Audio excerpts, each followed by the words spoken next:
नमस्कार। स्वागत है आप सभी का हमारी आज की हिंदी कक्षा में, जहां हम अध्ययन करने जा रहे हैं श्री सूरदास जी के पदों का। पिछली कक्षाओं में हमने ये जानने का प्रयास किया कि सूरदास जी साहित्यकारों में कहाँ स्थान रखते हैं। वास्तव में हिंदी साहित्य के भक्ति काल के अंतर्गत दो विविध शाखाओं में से सगुण धारा के वे श्रेष्ठ कवि माने जाते हैं। कृष्ण कवियों में, अष्टछाप कवियों में भी वे उत्तम स्थान रखते हैं। उनके जन्म स्थान के विषय में, उनके जन्म समय के विषय में, परिवार के विषय में विद्वानों में बहुत सारे मतभेद पाए जाते हैं, किंतु जो बात सत्य प्रमाणित है हम उसकी चर्चा करेंगे। वे श्री वल्लभाचार्य जी के द्वारा दीक्षित थे और उन्हीं की प्रेरणा से वे दास्य भाव की प्रभु की आराधना करते करते सख्य भाव के साथ भगवत लीला का वर्णन करने के लिए आगे बढ़े।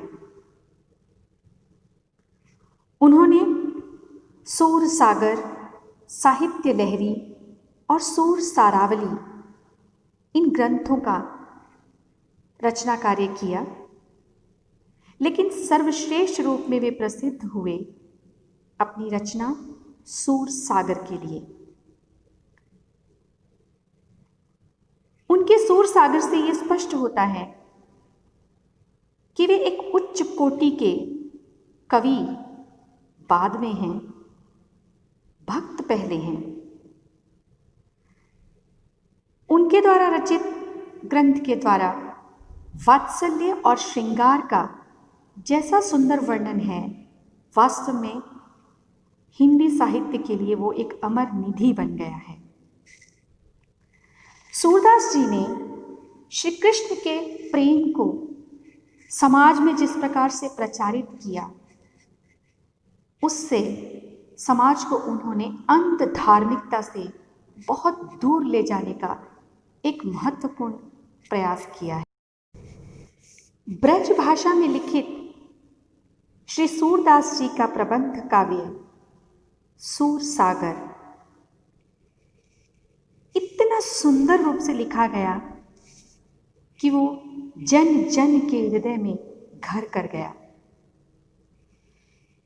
इतना आह्लाद, इतना आनंद उनके उस गीतों को पढ़कर, उन पदों को पढ़कर मिलने लगा कि बाद के विद्वानों ने तो उन्हें बहुत सुंदर उपमाओं से नवाजा है, उन्हें उन सारी उपमाओं की संज्ञा दी है। जो सर्वश्रेष्ठ रचना उनके लिए कही जाती है, में कहा गया, सूर सूर तुलसी ससी उडगन केशव दास, अब के कवि खद्योत सम जहूं तहूं करत प्रकाश। अर्थात हिंदी साहित्य को यदि एक आकाश माना जाए तो उस आकाश की सुंदरता सूर्य, चांद, नक्षत्र, सितारे, जुगनुओं से जो होती है, तो वहाँ किसकी तुलना किससे है, उसकी बात की गई है यहाँ पर कि सूरदास जी जो हैं वो इस आकाश के सूर्य हैं। तुलसीदास जी यहाँ चंद्रमा की भांति शीतलता दे रहे हैं। केशवदास जी नक्षत्र हैं और आजकल के कवि जुगनुओं के समान हैं, जो यहाँ वहाँ कभी न कभी प्रकाश करते ही रहते हैं। इस प्रकार हम देखते हैं कि हिंदी साहित्य में सूरदास जी का स्थान बहुत उच्च स्थान है। और आज हम जिन पदों का अध्ययन करने जा रहे हैं वह उसी सूर सागर के अंतर्गत भ्रमर गीत में से अवतरित किए गए हैं। आइए अब बात करते हैं भ्रमर गीत की। आप सभी को पता है कि कंस वध के लिए श्री कृष्ण को मथुरा जाना पड़ा। उनका जाते जाते अपनी गोपियों के लिए ये संदेश था, मैं पुनः लौट कर आऊंगा। लेकिन श्री कृष्ण अपने उत्तरदायित्व को पूर्ण करने के पश्चात लौट कर नहीं आते, बल्कि इससे बढ़कर एक और कष्टकारी कार्य वो ये करते हैं कि वो गोपियों के पास संदेश भिजवाते हैं अपने सखा उद्धव के द्वारा। ये एक अलग बात है कि वे उद्धव को ही वहां क्यों भेजते हैं। वास्तव में उद्धव बहुत श्रेष्ठ योगी और बुद्धिमान माने जाते हैं, जिनको योग पर, ब्रह्म पर बहुत मान था। उनके इसी निराकारवाद को दूर करने के लिए श्री कृष्ण उद्धव को अपनी सखियों के पास, गोपियों के पास संदेश देकर भेजते हैं। वे संदेशा पहुंचाते हैं कि गोपियां प्रेम का मार्ग त्याग कर योग का मार्ग अपना लें। वो कृष्ण के प्रेम को छोड़कर ब्रह्म की उपासना में लीन हो जाएं। और गोपियों के लिए ये संदेश असहनीय था।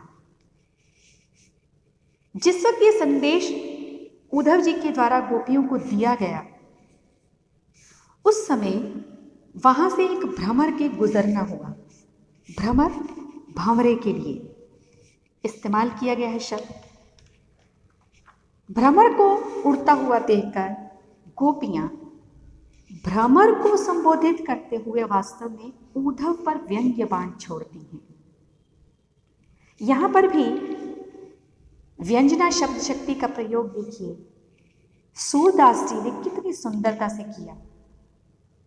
भ्रमर जो एक पुष्प से दूसरे पुष्प तक उड़ता रहता है, किसी एक स्थान पर कभी भी अपना प्रेम प्रकट नहीं करता है, ठीक वैसे ही कृष्ण को गोपियां कुछ कुछ वैसा ही भ्रमर जैसा मानती हैं।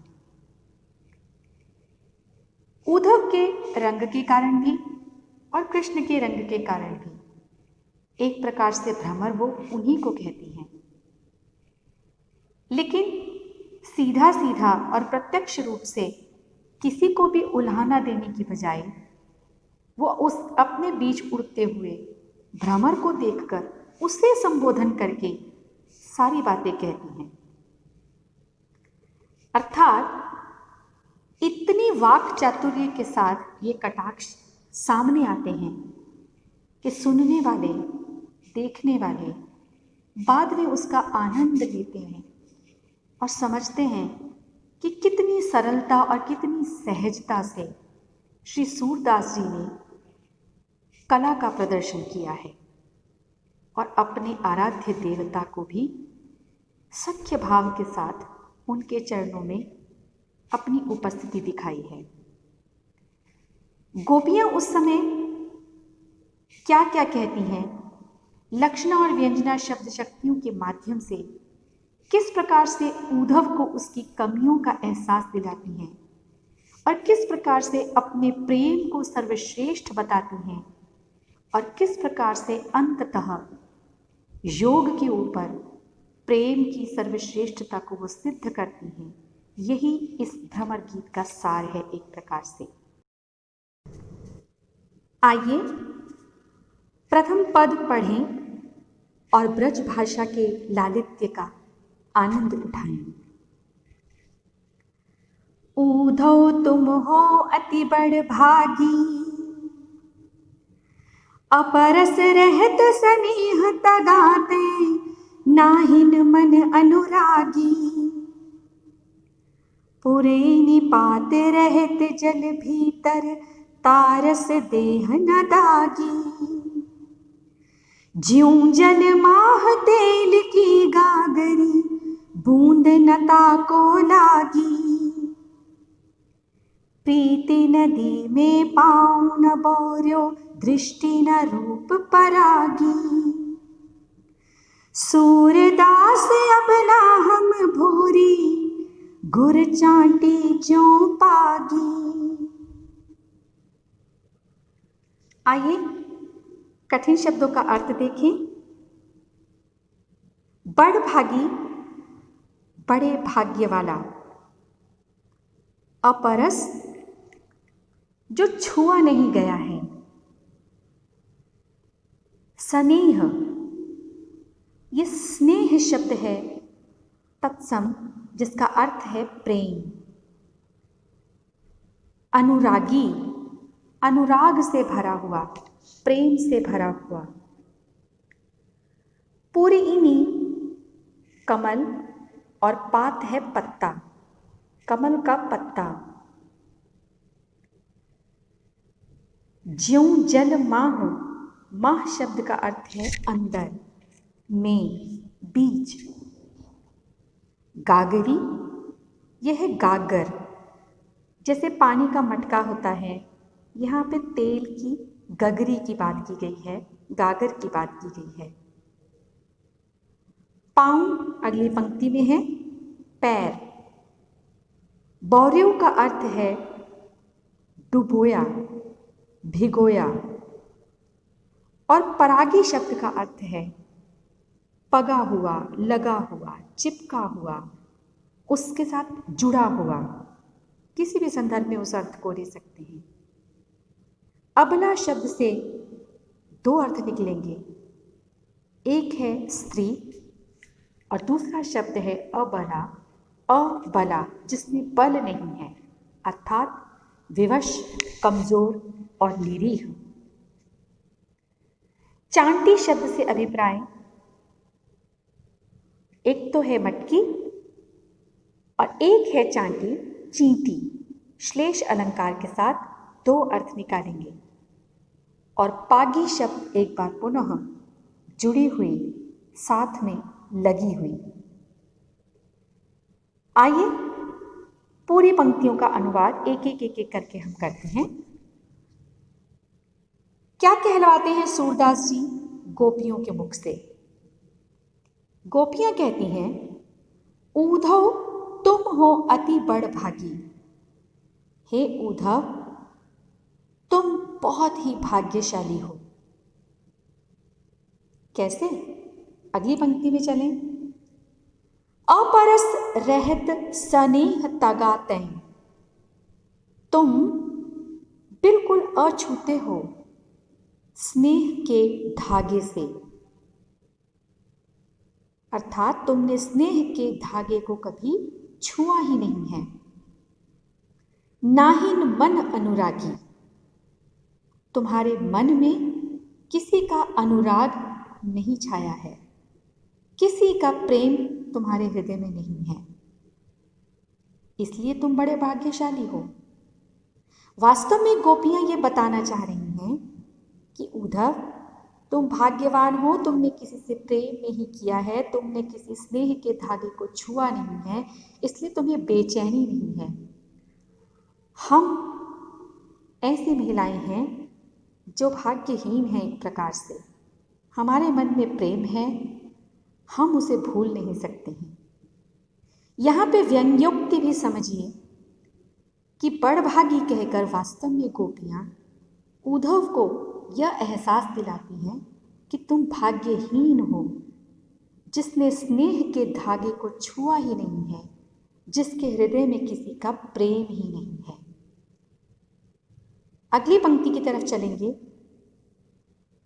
पुरीन पात रहत जल भीतर, प्रतीकात्मक रूप से गोपियां उद्धव को कमल के पत्ते की उपमा देते हुए कहती हैं कि जैसे कमल का पत्ता रहत जल भीतर, पानी के अंदर तो रहता है, फिर भी तारस देह न दागी, उसकी देह पर, उसके शरीर पर पानी बिल्कुल भी नहीं लगता है, जरा सा भी दाग उस पानी का उस पर नहीं आता है। ठीक वैसे ही तुम्हारे साथ है। तुम रहते कृष्ण के प्रेम के जल में हो, लेकिन तुम कमल के पत्ते जैसे हो, जिस पर कृष्ण के प्रेम का कोई असर ही नहीं हुआ है। अगली पंक्ति जानेंगे, ज्यों जल माह तेल की गागरी। यहां वो उपमा देती हैं तेल की गागर के साथ। उद्धव को प्रतीक रूप में यहां पर फिर से कहा उन्होंने, हे उद्धव, जैसे तेल की गागर को पानी के अंदर डाल दिया जाए तो भी बूंद न ताको लागी, उसको ताको, उसको जरा सी भी बूंद स्पर्श नहीं करती है, जल की जरा सी भी बूंद स्पर्श नहीं करती है। तुम भी वैसे ही हो, तेल की गागर और जल श्री कृष्ण, उनके भीतर रहने के बावजूद तुम्हारे ऊपर उनके प्रेम का जरा भी प्रभाव नहीं है। अगली पंक्ति में पुनः उपमा के साथ फिर से, प्रीति नदी में पाँव न बोरियो। गोपियां कहती हैं कि तुमने प्रेम की नदी में अपने पाँव को कभी भिगोया ही नहीं है, डुबोया ही नहीं है। यहां प्रीति नदी, प्रेम की नदी रूपक अलंकार के साथ में है। और दृष्टि न रूप परागी में गोपियां स्पष्ट करती हैं, तुम्हारी दृष्टि में, तुम्हारी नजरों में किसी का रूप, किसी का सौंदर्य समाया ही नहीं है। परागी इशारा कर रहा है जुड़े होने का, अपने भीतर समाहित करने का। तुम्हारी दृष्टि में किसी का रूप, सौंदर्य समाहित ही नहीं है। और अंतिम पंक्ति की तरफ जाएंगे, सूरदास अबला हम भोरी। श्री सूरदास जी कहते हैं कि गोपियां अंतिम शब्द में अंतिम बात उद्धव के समक्ष प्रस्तुत करती हैं कि उद्धव, हम अबला हैं, हम स्त्रियां, हम भोली हैं, हम विवश हैं, हम अबला हैं, हम भोली हैं। हम बिल्कुल वैसे ही हैं जैसे कि गुड़ की चांटी के साथ चींटियां चिपकी रहती हैं।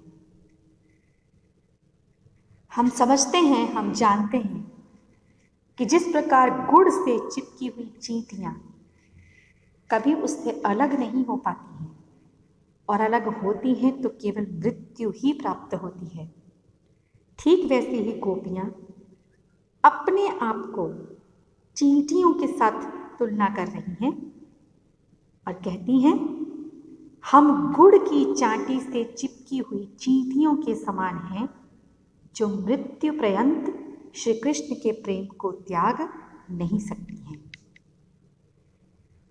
इस प्रकार से प्रथम पद में गोपियां उद्धव के समक्ष अपनी एकमात्र निर्णय को सुनाती हैं, जहां वो स्पष्ट करती हैं कि ये योग, ये ब्रह्म का उपदेश उनके श्री कृष्ण से और उनके श्री कृष्ण के प्रेम से तुच्छ ही है उनके लिए, और उनके लिए सर्वश्रेष्ठ कृष्ण का प्रेम, उनके लिए सर्वश्रेष्ठ श्री कृष्ण जिन्हें वो अपना इष्ट मानते